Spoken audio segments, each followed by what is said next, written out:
Hey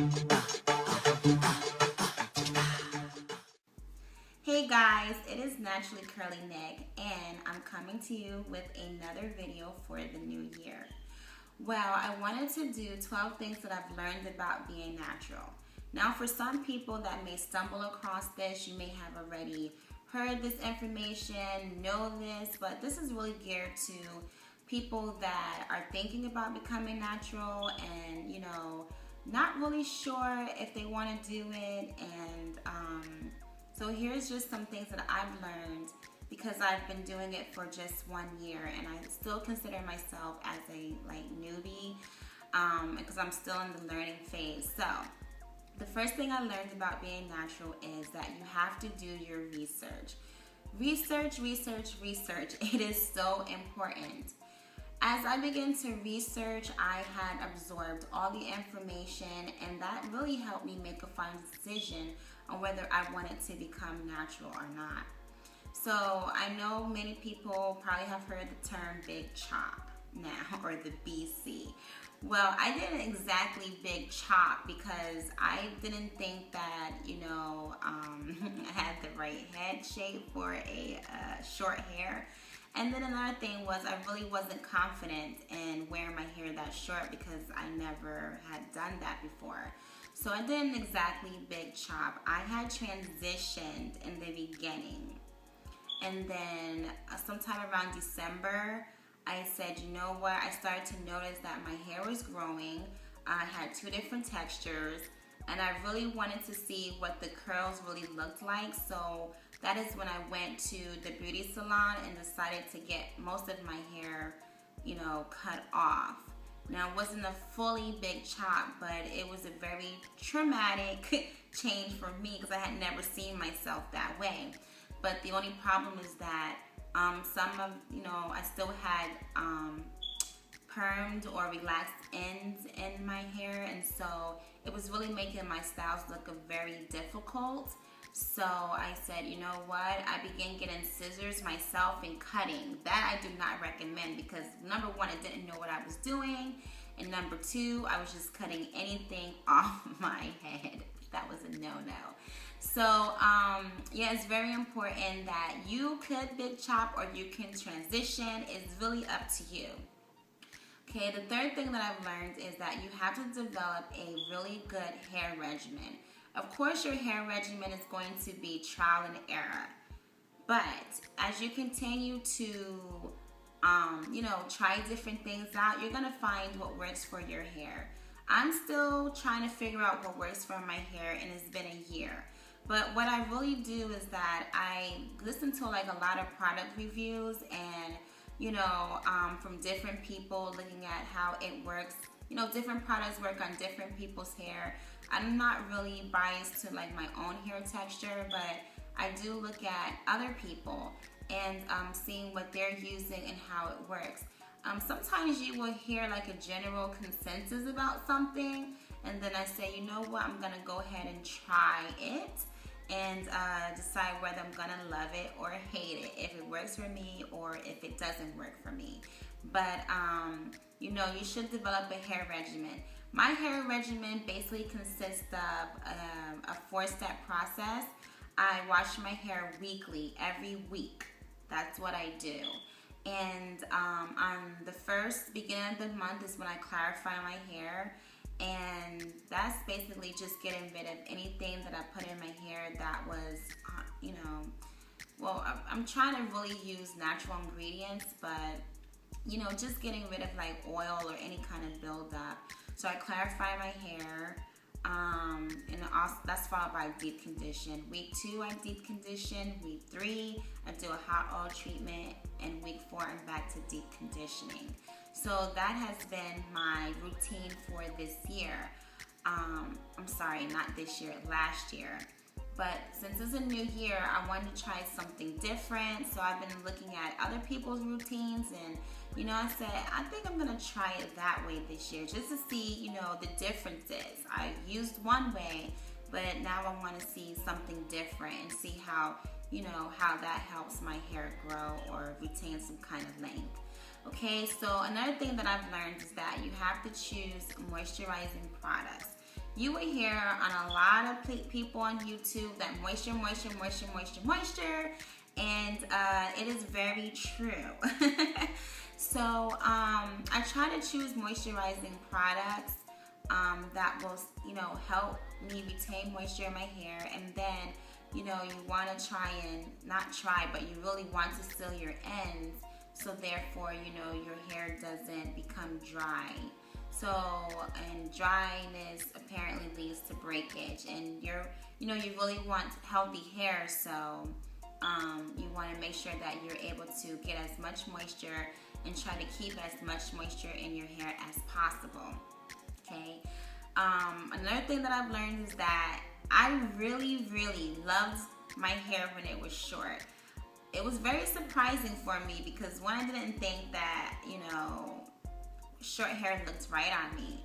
But I'm gonna tell you guys, short hair was so easy, manageable. Didn't have to use like a lot of products. It was very easy to style, like 1, 2, 3, and you're out the door. During that time, I definitely did like a lot of wash and goes. I couldn't really do anything else. I've tried doing puffs, but my hair was so short that, it wouldn't catch into the little bands that you put on your hair to create the puff. So, yeah, I tried experimenting with a lot of different hairstyles, but I would say that I really enjoyed my hair when it was short.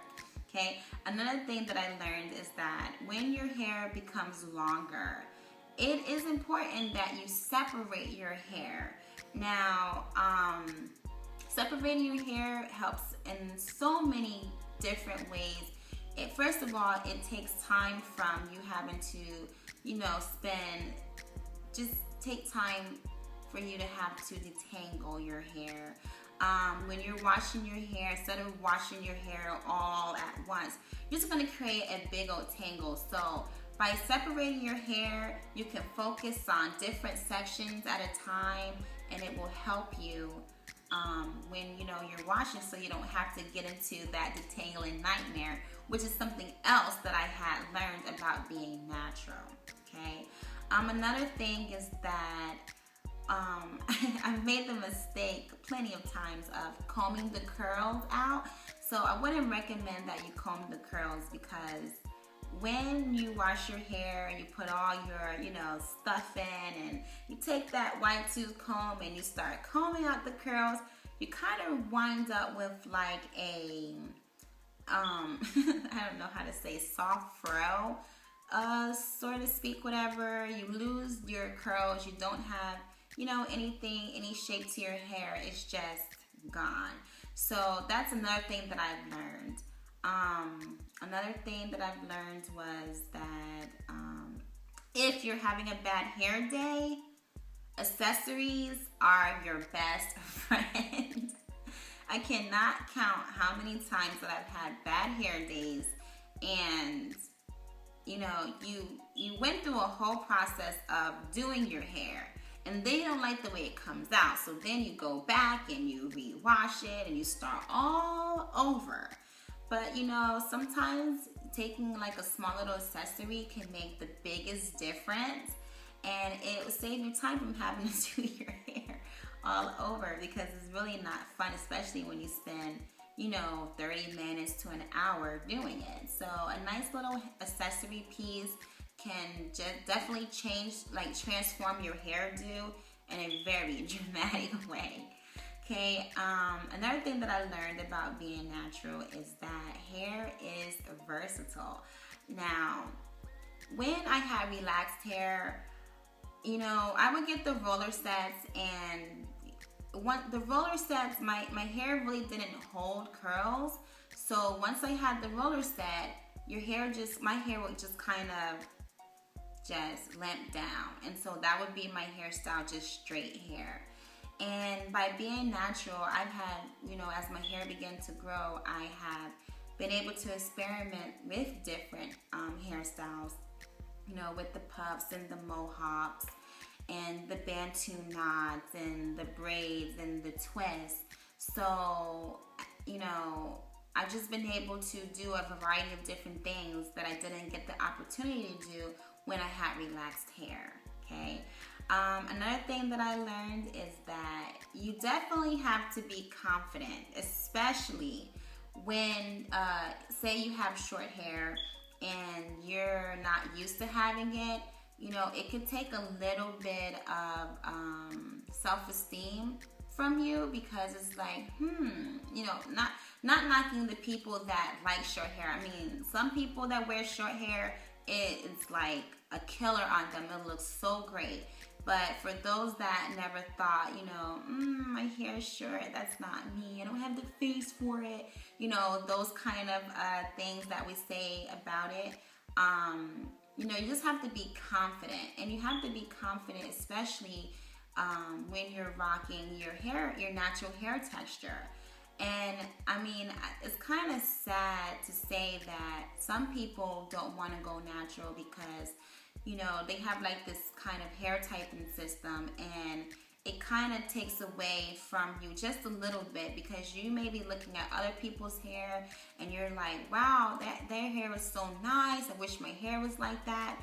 But that's not the hair that's growing out of your hair, out of your head. And so, you know, you may begin to lack confidence, but you have to love yourself and, you know, love what you're working with. Right now, my hair is in a protective style, and I have like twists, probably like 6 or 7 twists. And I, you know, because I'm trying to practice protective styling, so and I couldn't come on camera looking like that. But what I'm saying is, you definitely have to be confident, and natural hair will test your confidence. It really would, because people are going to look at you, people are going to stare, people are going to want to say, can I touch your hair? People are going to ask you questions, you know. You may get negative comments. So you have to just kind of, you know, just overlook those things and realize, why are you becoming natural in the first place, and let that guide you. Okay, another thing that I learned is that it's very important that you track your progress, especially for those that are, you know, looking to grow longer hair. Tracking your progress will let you see from day one where you began till whenever, you know, you end. And it's just, for me, it was just amazing, because I was tracking my progress, taking different photos of myself with different hairstyles, comparing my hair, you know, making YouTube videos. That was like a virtual tracker. And I was really amazed by, within 1 year, how my hair had transformed and how it has grown. And that brings me to my last thing, that your hair will grow and it will take off. You know, they say that your hair grows about ½ an inch a month, depending on, you know, your growth rate.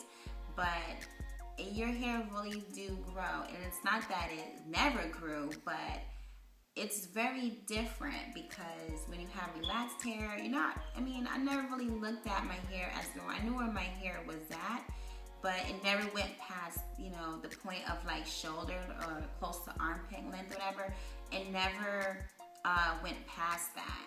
And now I'm having an opportunity to see, can I grow my hair past this?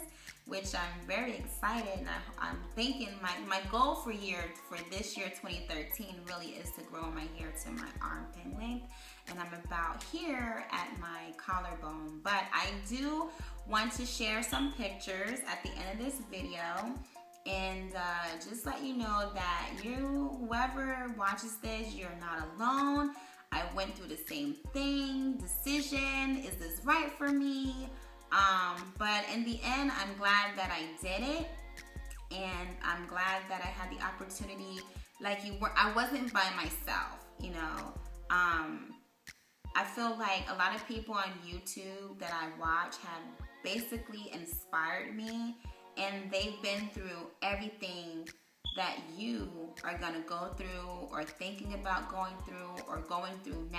So I'm just grateful for that. Okay guys, so thank you for tuning in, and we will chat a little bit later. All right, ciao.